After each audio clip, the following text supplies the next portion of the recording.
আসসালামু আলাইকুম, স্বাগত জানাচ্ছি আরটিভির দুপুরের সংবাদে। আপনাদের সঙ্গে আছি আমি সিনথিয়া রহমান। ১৪ বছর পর চুয়াডাঙ্গা জেলা বিএনপির সম্মেলন অনুষ্ঠিত হচ্ছে। সম্মেলনে প্রধান অতিথি হিসেবে ভার্চুয়ালি যুক্ত হয়েছেন দলটির ভারপ্রাপ্ত চেয়ারম্যান তারেক রহমান। এরই মধ্যে সম্মেলনের উদ্বোধন করেন বিএনপির মহাসচিব মির্জা ফখরুল ইসলাম আলমগীর। বিশেষ অতিথি হিসেবে আছেন ভাইস চেয়ারম্যান শামসুজ্জামান দুদু, খুলনা বিভাগের ভারপ্রাপ্ত সাংগঠনিক সম্পাদক অনিন্দু ইসলাম অমিত সহ সাংগঠনিক সম্পাদক বাবু জয়ন্ত কুমার কুণ্ড। এখন বক্তব্য রাখছেন বিএনপির জাতীয় নির্বাহী কমিটির সদস্যরা এবং স্থানীয় নেতারা। সম্মেলনের মাধ্যমে পূর্ণাঙ্গ কমিটি গঠন করার কথা রয়েছে।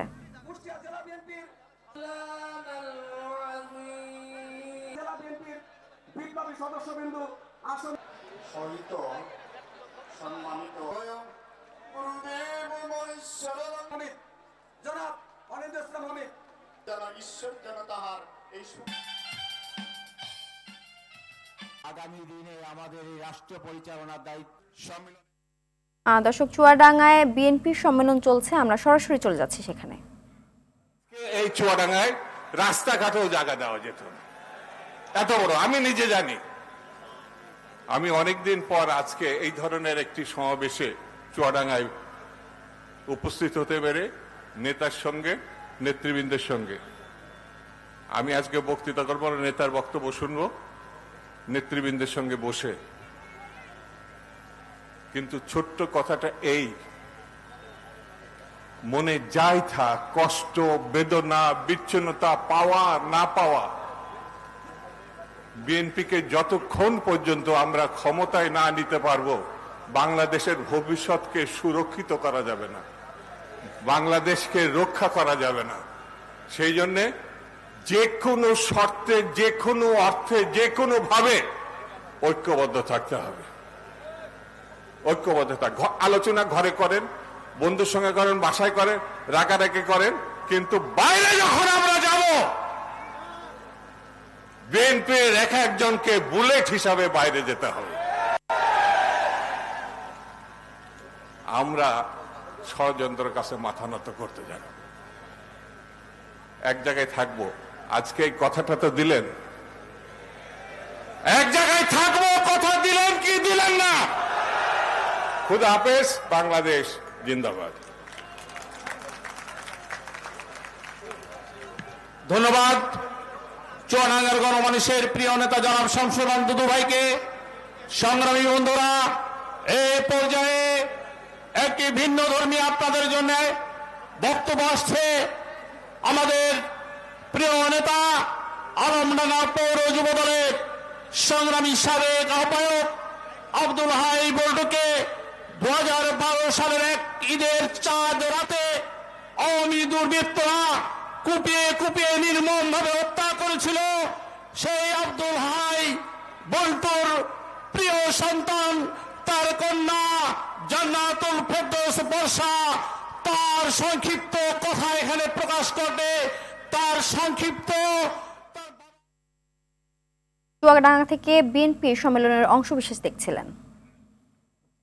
ক্ষমতায় টিকে থাকতে শিশু, কিশোর, তরুণ কাউকে রেহাই দেয়নি ফ্যাসিস্ট শেখ হাসিনার সরকার, এমন মন্তব্য করলেন বিএনপির সিনিয়র যুগ্ম মহাসচিব রুহুল কবির রিজভী।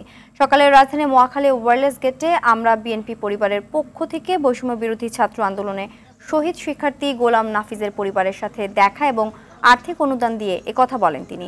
পাঠ্যবই থেকে শুরু করে সবখানে শেখ মুজিবুর রহমানের কথা তুলে ধরে সবার অবদানকে অস্বীকার করা হয়েছে বলে মন্তব্য করেন বিএনপির এই নেতা। এ সময় ছাত্র আন্দোলনে নিহত নাফিজের মা হত্যাকারীদের বিচার এবং নাফিজ যেখানে শহীদ হন সেখানে নাফিজ চত্বর ঘোষণার দাবি জানান। জুলাই আগস্টের এই দেশটিকে বানাতে চেয়েছে একবারই শেখ দেশ, শেখের পারিবারিক দেশ, তাদের পারিবারিক জমিদারি।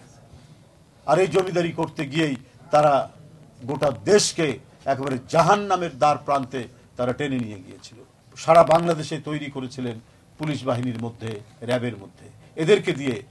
এদেরকে দিয়েই 15 বছর আন্দোলনকামী মানুষকে হত্যা করেছেন একের পর এক। ক্ষমতায় টিকে থাকার জন্য যারা গণহত্যা চালিয়েছে তাদের রাজনীতিতে ফিরে আসার কোনো সুযোগ নেই বলে মন্তব্য করেন গণঅভ্যুত্থানের সমন্বয়ক ও জুলাই ফাউন্ডেশনের সাধারণ সম্পাদক সার্জিস আলম। সকালে বরিশাল শিল্পকলা একাডেমিতে শহীদ পরিবারের পাশে বাংলাদেশ শীর্ষক এক অনুষ্ঠান শেষে সাংবাদিকদের সঙ্গে আলাপকালে তিনি এ মন্তব্য করেন। অনুষ্ঠানে বরিশাল বিভাগের আহত ও নিহতদের মোট ৭৯টি পরিবারের মাঝে আর্থিক সহায়তা দেওয়া হয়। অনুষ্ঠানে আওয়ামী লীগকে উদ্দেশ্য করে সার্জিস বলেন, ফ্যাসিবাদীদের হাতে এখনো রক্তের দাগ লেগে আছে। আর যাই হোক, ওই খুনিদেরকে আমরা প্রতিষ্ঠিত হতে আর দিব না। যেই খুনিরা শুধু ক্ষমতায় টিকে থাকার জন্য এত মানুষকে খুন করতে পারে, যাদের এখনো শরীরে, যাদের হাতে এত মানুষের রক্ত, এত খুনের রক্ত, তাদেরকে নিয়ে আমরা এই কথা কিভাবে বলবো? অবাধ অংশগ্রহণমূলক নিরপেক্ষ জাতীয় ও স্থানীয় নির্বাচন অনুষ্ঠানের লক্ষ্যে ইলেকট্রনিক মিডিয়ার জ্যেষ্ঠ সাংবাদিকদের সঙ্গে মতবিনিময় করেছে নির্বাচন ব্যবস্থা সংস্কার কমিশন। এ সময় সংস্কার কমিশনের প্রধান বদিউল আলম মজুমদার বলেন, স্থানীয় সরকারের সব পর্যায়ে নির্বাচন একদিনে করার কথা ভাবছে কমিশন। এছাড়া রাষ্ট্রপতি ও সংরক্ষিত নারী আসনে সরাসরি নির্বাচন করার সুপারিশ করার কথা চিন্তা করা হচ্ছে। সকাল 10:30 থেকে দুপুর 1:00 পর্যন্ত আগারগাঁওয়ের নির্বাচন ভবনে এ সভা হয়। সভায় সভাপতিত্ব করেন সংস্কার কমিশনের সভাপতি ডক্টর বদিউল আলম মজুমদার। বিগত 3টি সংসদ নির্বাচন ও স্থানীয় সরকার নির্বাচনে গণমাধ্যমের অভিজ্ঞতা, চ্যালেঞ্জ ও নির্বাচন কমিশন সংস্কার নিয়ে মতামত দেন সিনিয়র সাংবাদিকরা। দুপুর 2:30টায় বিভিন্ন নারী সংগঠনের প্রধানদের সঙ্গে মতবিনিময় করবে ইসি সংস্কার কমিশন। নির্বাচন কমিশন রাজনৈতিক ঐক্যমত্যের ভিত্তিতে যেন এগুলো নিয়োগপ্রাপ্ত হয়। সবগুলো নির্বাচন, ইউনিয়ন পরিষদ, পৌরসভা, উপজেলা, তারপরে জেলা পরিষদ, সিটি কর্পোরেশন, সবগুলো নির্বাচন একই দিনে এটা করার কথা ওনার জোরালো প্রস্তাব ওনার। নতুন ইসির সামনে অনেক চ্যালেঞ্জ এবং দায়িত্ব। অন্তর্বর্তী সরকারের প্রধান দায়িত্ব গ্রহণযোগ্য নির্বাচনের মাধ্যমে নির্বাচিত সরকারের হাতে ক্ষমতা হস্তান্তর। নতুন কমিশন ভোটারদের কেন্দ্রে ফিরিয়ে আনার পাশাপাশি রাজনৈতিক দলসহ সব অংশীজনকে আস্থায় আনবে মনে করেন নির্বাচন বিশেষজ্ঞ ডক্টর আব্দুল আলিম। আর রাজনৈতিক বিশ্লেষক মাহবুব কায়সার বলেন, মানুষ যাতে পছন্দের প্রার্থীকে ভোট দিতে পারে সেটি নিশ্চিত করার দায়িত্ব কমিশনের। বিস্তারিত বিলাল হোসেনের রিপোর্টে।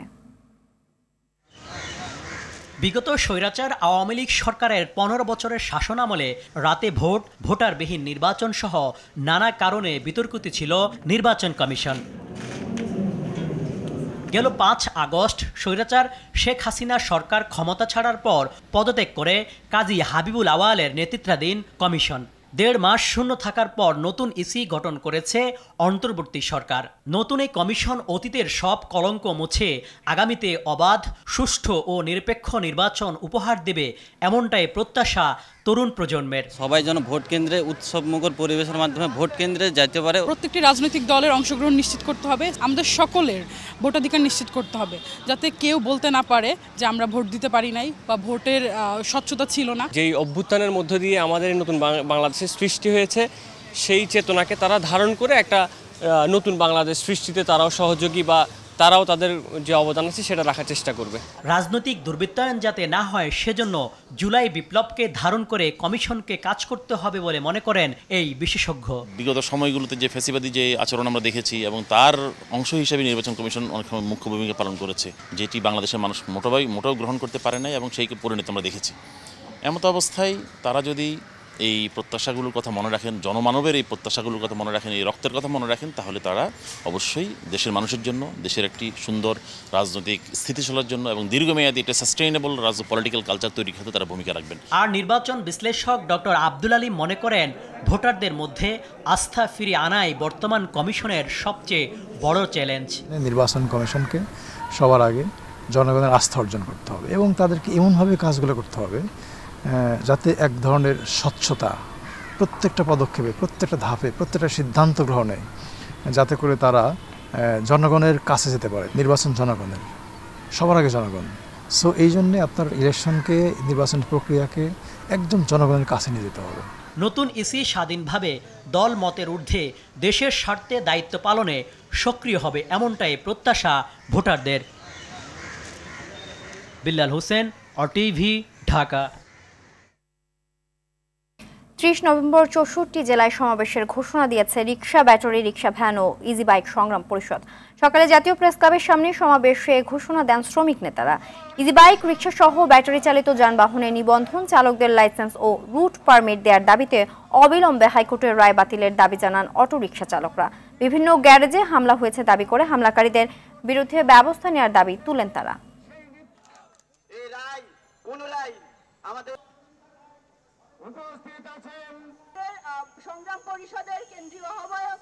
কোন যুক্তিতে, কোন কারণে, কোন নীতিতে অবৈধ সেটা আমাদেরকে দেখাতে হবে। আর আমরা দেখাবো আমরা যুক্তিসঙ্গত কাজ করি, যুক্তিসঙ্গত নাই নীতিতে চলি, এটা আমরা দেখাবো। আমাদের গ্যান্ডারিয়াতে প্রত্যেকটা গ্যারেজে গ্যারেজে যে পুলিশ অভিযান চালিয়েছে, আমরা তীব্র নিন্দা জানাই। যদি 7 দিনের মধ্যে এটা শুরু না হয়, আমরা সারা বাংলাদেশে আগামী 30 তারিখ আমাদের শ্রমিকরা সংগ্রাম পরিষদের নেতৃত্বে সারা দেশে ঢাকার আন্দোলনরত শ্রমিকদের সাথে সংহত জানিয়ে সমাবেশ করবে। গাজীপুরের শ্রীপুরে পিকনিকের বাস বিদ্যুতায়িত হয়ে ইসলামিক ইউনিভার্সিটি অফ টেকনোলজি IUTর বিশ্ববিদ্যালয়ের 3 শিক্ষার্থী নিহত হয়েছে। এ ঘটনায় আহত অন্তত 10 জনকে স্থানীয় হাসপাতালে ভর্তি করা হয়েছে। নিহতরা হলো সাকিব, মাহিন ও মোজাম্মেল। তারা প্রত্যেকেই ওই বিশ্ববিদ্যালয়ের ছাত্র। পুলিশ ও প্রত্যক্ষদর্শীরা জানায় বিশ্ববিদ্যালয়ের 3য় বর্ষের প্রায় 450 শিক্ষার্থী নিয়ে 6টি দোতলা বাস পিকনিকে যাচ্ছিল। উদয়খালী এলাকায় পৌঁছে সড়কের উপর দিয়ে ক্রস করা 11,000 ভোল্টের সঞ্চালন লাইনের সঙ্গে বিদ্যুতায়িত হয়। এতে ঘটনাস্থলে 3 ছাত্রের মৃত্যু হয়। আহতদের শরীরের বিভিন্ন অংশ ঝলসে যাওয়ায় তাদের উদ্ধার করে হাসপাতালে ভর্তি করা হয়েছে।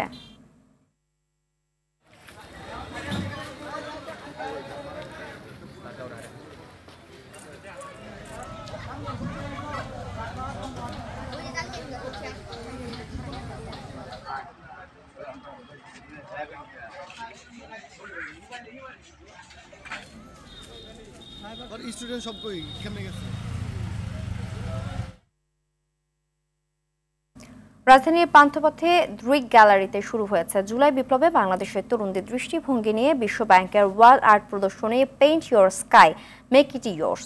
প্রদর্শনী উদ্বোধন করেন অর্থ উপদেষ্টা ডক্টর সালেউদ্দিন আহমেদ ও বিশ্ব ব্যাংকের কান্ট্রি ডিরেক্টর আবদুল্লাহ শেখ।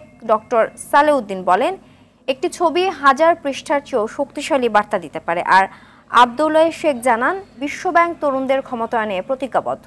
ঢাকা, চট্টগ্রাম, রাজশাহী, খুলনা সহ দেশের বিভিন্ন জেলা থেকে তরুণদের দেয়াল চিত্র প্রদর্শনীতে স্থান পেয়েছে। এই শিল্পকর্মগুলো একটি সমৃদ্ধ অন্তর্ভুক্তিমূলক বাংলাদেশের স্বপ্ন তুলে ধরেছে। প্রদর্শনীটি 30 নভেম্বর পর্যন্ত প্রতিদিন বিকেল 3টা থেকে রাত 8টা পর্যন্ত সবার জন্য উন্মুক্ত থাকবে।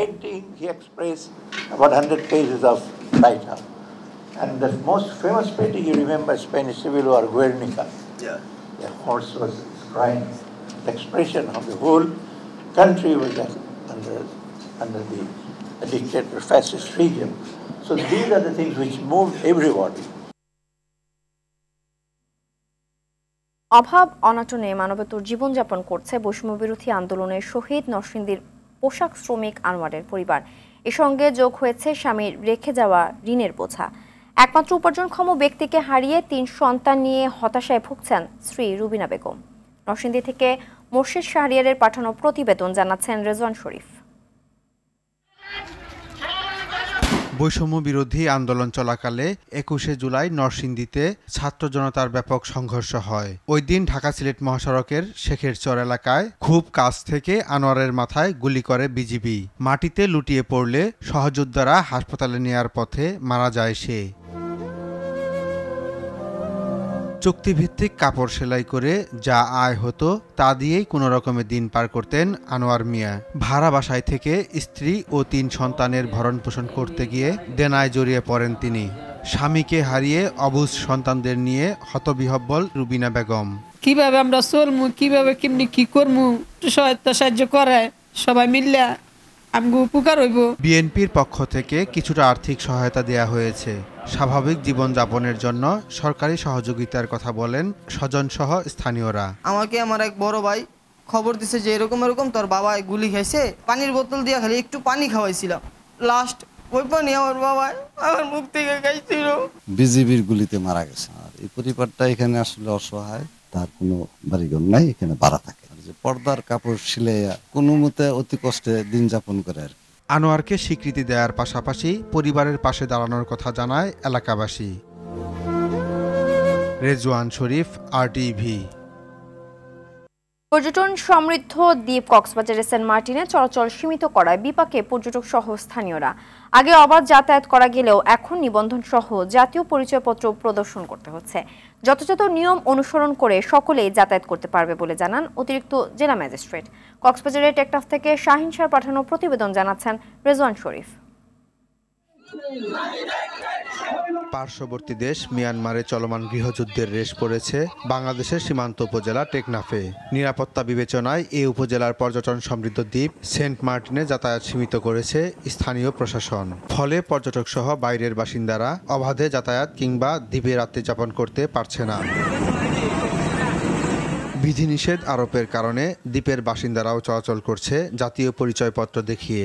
এতে পর্যটন খাত সহ স্থানীয়দের দৈনন্দিন জীবনে বিরূপ প্রভাব পড়ছে। সরকারি বিধিনিষেধের পরে এই এখন বর্তমান ভরা মৌসুমী পর্যটকবিহীন সেন্ট মার্টিন দ্বীপ মানুষের যে দুর্ভোগ দুর্দশা দেখতে পাচ্ছি আমরা, যে হাহাকার দেখতে পাচ্ছি, এটা খুবই দুঃখজনক। সেন্ট মার্টিনে যদি কোনো অসুস্থ ব্যক্তি অসুস্থ হয়ে যায়, ওই অসুস্থ ব্যক্তিকে দেখার জন্য আমাদের সেন্ট মার্টিন দ্বীপে ঢুকতে পারতেছে না। দ্বীপে অবাধ চলাচলে সব প্রতিবন্ধকতা তুলে নেওয়ার দাবিতে বিক্ষোভ মিছিল, মানববন্ধন সহ বিভিন্ন কর্মসূচি পালন করেছে বাসিন্দারা। বাংলাদেশের জনগণকে সেন্ট মার্টিনকে উন্মুক্ত করতে হবে। সেন্ট মার্টিনটা মনে হচ্ছে বাংলাদেশের কোনো অঞ্চল নয়। আবার সেন্ট মার্টিনের মহিলা একভাবে বিয়ে দিচ্ছে, এরাও সেন্ট মার্টিনে ঢুকতে পারতেছে না। ঊর্ধ্বতন কর্তৃপক্ষের নির্দেশে পর্যটক সহ দ্বীপের বাসিন্দাদের স্বার্থে নিরাপত্তা ব্যবস্থা জোরদারের কথা জানান কোস্ট গার্ড কর্মকর্তা। আমাদের জোনাল অফিস থেকে নির্দেশনা দেওয়া হচ্ছে, প্রশাসন থেকে আমাদের যে নির্দেশনা আছে ওই নিয়ম নীতিগুলো মেনে আমরা এখানকার লোকজন স্থানীয় সবার আসলে যাওয়া আসাটা পরিচালনা করছি। কিছু নিয়ম অনুসরণ করে সবাই দ্বীপে যাতায়াত করতে পারবে বলে জানান অতিরিক্ত জেলা ম্যাজিস্ট্রেট। যেটি সরকারের সিদ্ধান্ত সেন্ট মার্টিনের পরিবেশ এবং প্রতিবেশ রক্ষায় সেখানে পর্যটক সীমিতকরণ এবং পর্যটকদের কিছু আচরণীয় বিষয় বা বিধিনিষেধ নির্দিষ্ট করে দেওয়ার জন্য অ্যাপস তৈরি করা হয়েছে। সেই অ্যাপসের মাধ্যমে সহজেই পর্যটকরা নিবন্ধন করতে পারবেন। সবার স্বার্থ রক্ষায় কর্তৃপক্ষ উদার হবে, এমনটাই চাওয়া পর্যটক সহ দ্বীপবাসীর। রেজওয়ান শরীফ, RTV। গেল 18 নভেম্বর ন্যাশনাল হাসপাতালে ডেঙ্গুর শক সিন্ড্রোমে অভিজিৎ হালদারের মৃত্যুকে কেন্দ্র করে হাসপাতাল অবরোধ, চিকিৎসা কার্যক্রমে বাধা এবং মিথ্যা তথ্য অপপ্রচারের বিরুদ্ধে মানববন্ধন ও সংবাদ সম্মেলন করেছে হাসপাতাল কর্তৃপক্ষ। তারা জানায়, অভিজিতের সহপাঠীরা চিকিৎসায় গাফলতির দাবি করলে তদন্ত কমিটি গঠন করা হয় এবং তাদের দাবি দ্রুত সময়ের মধ্যে পূরণের পদক্ষেপ নেওয়া হয়। কিন্তু তারা মিথ্যা তথ্য প্রচার করে হাসপাতালে বিশৃঙ্খলা সৃষ্টি করে। এ পরিস্থিতিতে ছাত্রদের বিশৃঙ্খলা সৃষ্টি না করে আবারও আলোচনায় বসার আহ্বান জানায় হাসপাতাল কর্তৃপক্ষ।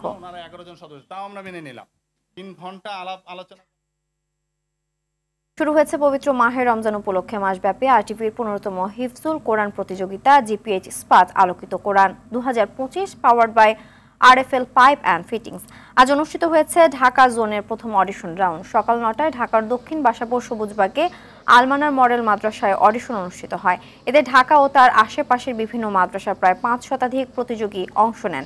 প্রাথমিক বাছাই পর্বে বিচারক হিসেবে উপস্থিত ছিলেন মাওলানা মুফতি মিজানুর রহমান, মুফতি হিমায়েত, হাফেজ মাওলানা লুৎফর রহমান সহ বিচক্ষণ পরীক্ষকরা। আয়োজকরা জানায়, আগামী 25 নভেম্বর অনুষ্ঠিত হবে খুলনা জোনের অডিশন রাউন্ড।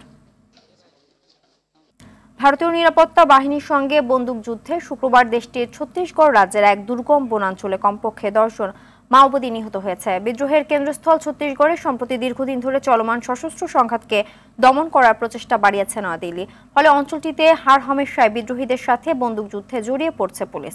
মাওবাদী বিদ্রোহীদের দাবি, ভারতের প্রত্যন্ত এবং সম্পদ সমৃদ্ধ কেন্দ্রীয় অঞ্চলের প্রান্তিক আদিবাসীদের অধিকারের জন্য তারা লড়াই করছে।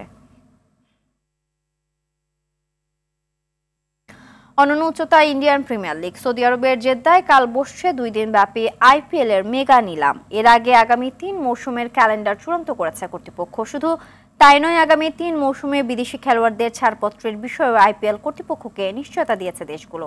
বিস্তারিত মাহফুজুল ইসলামের রিপোর্টে। জেদ্দায় বসছে IPL এর মেগা নিলাম। বিশ্ব ক্রিকেটের সব নজর এখন মরুর দেশে। ফ্র্যাঞ্চাইজি ক্রিকেটের আইকন IPL এখন অনন্য উচ্চতায়। সে উচ্চতাকে আরও এক ধাপ এগিয়ে নিল BCCI ও IPL গভর্নিং বডি। শুধুমাত্র 2025 আইপিএলই নয়, 2026 ও 27 সালের আইপিএল এর ক্যালেন্ডার প্রকাশ হয়েছে। 2025 আইপিএল আগামী 14 মার্চ শুরু হয়ে শেষ হবে 25 মে। 26 আইপিএল শুরু 15 মার্চ, 31 মে শেষ হবে বলে জানিয়েছে IPL governing body. 2027 IPL 14 March শুরু হয়ে শেষ হবে 30 মে। জানা গেছে 2022 সালে সম্প্রচার সত্ত্ব বিক্রির সময় 2023 সাল থেকে 27 সাল পর্যন্ত প্রতি আসরে 84 ম্যাচের কথা বলা হলেও সেই হিসেবে কিছুটা এদিক সেদিক হতে পারে। তবে সবচেয়ে বড় খবর হলো আগামী 3 মৌসুমের জন্য নিজেদের ক্রিকেটারদের জন্য সবুজ সংকেত দিয়ে দিয়েছে দেশগুলো। বেশিরভাগ আইসিসি পূর্ণ সদস্যের দেশ দিয়েছে এই সম্মতি, তবে সে তালিকায় নেই পাকিস্তান। চোখ বুলিয়ে নিয়ে যাক বিদেশি দলগুলোর ক্রিকেটাররা আইপিএলে কিভাবে তাদের ক্রিকেটারদের পাঠাবে। অস্ট্রেলিয়ার আন্তর্জাতিক সূচি অনুযায়ী 2026 সালের মার্চে পাকিস্তানের বিপক্ষে ওয়ানডে সিরিজের পর সব ক্রিকেটারকে তারা আইপিএল এর জন্য ফ্রি করে দেবে। আর 2027 সালে তাদের টেস্ট ক্রিকেটের 150 বছর পূর্তি উপলক্ষে মার্চে ইংল্যান্ডের সঙ্গে একটি টেস্ট খেলবে। সে ম্যাচের পরেই আইপিএলে যোগ দেবেন ওজি ক্রিকেটাররা। ইসিবির কেন্দ্রীয় চুক্তিতে থাকা 18 জন খেলোয়াড়দের সবাইকে আইপিএল এর আগামী 3 মৌসুমে পুরোপুরি পাওয়া যাবে। সে তালিকায় অবশ্য নেই টেস্ট অধিনায়ক বেন স্টোকস। 2025 থেকে 2027 পর্যন্ত আইপিএল এর পুরো মৌসুমের জন্য পাওয়া যাবে Jofra Archer, Gus Atkinson, Jonny Bairstow, Jacob Bethell, Harry Brook, Jos Buttler, Brydon Carse, Jack Crawley, Sam Curran, Ben Duckett, Will Jacks, Liam Livingstone, Ollie Pope, Matthew Potts, Adil Rashid, Phil Salt, Olly Stone ও Reece টপলিকে। এর মধ্যে কেন্দ্রীয় চুক্তির বাইরে চলে যাওয়া ক্রিকেটারদের অবশ্য পুরো 3 মৌসুমেই পাওয়া যাবে বলে জানিয়েছে ইসিবি। 6 দেশের ক্রিকেটারদের সবাইকে আগামী 3 মৌসুমের জন্য পাওয়া যাবে। দেশগুলো হলো শ্রীলঙ্কা, দক্ষিণ Africa, New Zealand, West Indies, Afghanistan ও জিম্বাবুয়ে।